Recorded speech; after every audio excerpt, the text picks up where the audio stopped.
Bonjour à tous.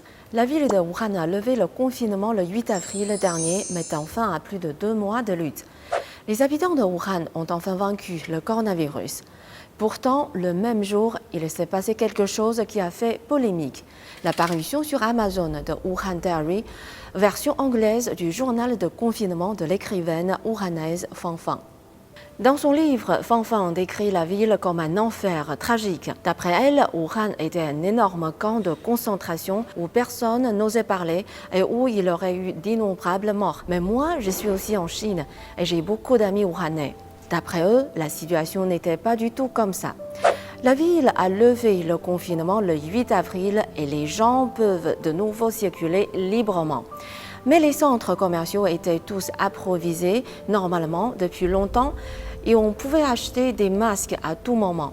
Si on regarde plus en détail, on remarque que dans son journal de confinement, elle utilise beaucoup de « j'ai entendu dire que », des amis ont entendu dire que, mon ami médecin a dit.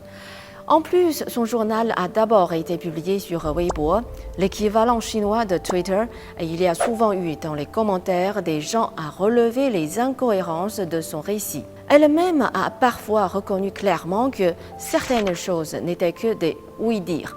Par exemple, Fan Fan a écrit que l'infirmière Liang Xiaoxia, qui a fait un malaise pendant son travail, était décédée. Évidemment, là aussi, c'est encore un ami médecin qui lui en a parlé. Mais l'hôpital a rapidement mis fin aux rumeurs, l'infirmière étant encore en vie. On peut donc en conclure que ce Wuhan Diary de Fan Fan n'est tout au plus qu'un roman documentaire, c'est-à-dire une histoire impliquant des personnes réelles dans un contexte historique réel, mais l'histoire elle-même ne l'est pas forcément. En somme, c'est un roman. Mais ce roman a été écrit comme s'il rapportait une série de faits, ce qui est susceptible d'induire les lecteurs en erreur. C'est pour cette raison que ce livre a été très mal reçu en Chine. Après tout, pour les Chinois, ce sont des choses qu'ils ont vécues et ils savent en un coup d'œil si ce qui est écrit est vrai ou non. Fan Fan a été très critiqué, mais ça n'a pas empêché la publication du livre à l'étranger. En général, pour un livre d'un peu plus de 200 pages, il faut compter quelques mois pour faire la traduction, la correction et la publication.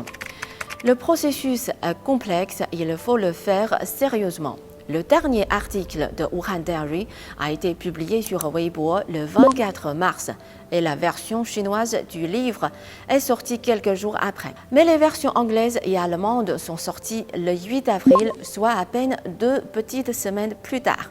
Et non seulement c'est la célèbre maison d'édition HarperCollins qui l'a publié, mais en plus, il a également en vente sur Amazon. À ce stade, ce n'est plus être rapide, c'est aller à la vitesse de la lumière. Ce qui agace le plus, c'est la description du livre sur Amazon. Il est annoncé comme contenant des informations de première main et rapportant des faits réels en plus d'être un témoignage. Cela ne tient pas du tout compte de la nature même du roman et de la véracité du contenu. Il est en plus écrit que la Chine surveille ses citoyens, contrôle étroitement les médias et que son blog aurait été fermé et ses articles supprimés. En vérité, son blog existe toujours et ses articles aussi, on peut y accéder normalement. Finalement, pourquoi le livre de Fan Fan est-il si critiqué en Chine et encensé à l'étranger? Pourquoi divise-t-il autant? Tout simplement à cause d'une asymétrie d'informations. Alors, comment peut-on obtenir des informations fiables? Personnellement, je recommande les informations provenant de la communauté scientifique. Les virus, la médecine, ce sont des domaines scientifiques. Mais les avis qu'on entend le plus, ce sont ceux des politiciens et des médias. Si ça vous intéresse, vous pouvez aller comparer le discours des politiciens américains avec celui des scientifiques. Vous verrez qu'ils sont très différents. Par exemple, la revue Science a publié les résultats d'une étude menée par 22 scientifiques anglais, américains et chinois portant sur les mesures de contrôle de la Chine mises en œuvre au cours des 50 premiers jours de l'épidémie de Covid-19. L'article explique que l'interdiction de voyager en dehors de Wuhan a retardé l'arrivée de l'épidémie dans les autres villes de 2,91 jours en moyenne et a réduit le nombre de cas de 96% et qu'elle a donc joué un rôle majeur dans le contrôle de l'épidémie. Sans aucune mesure, il y aurait eu plus de 700 000 cas supplémentaires en dehors de Wuhan. Science est une revue scientifique généraliste de référence et les articles qui y sont publiés doivent d'abord être évalués par des pairs.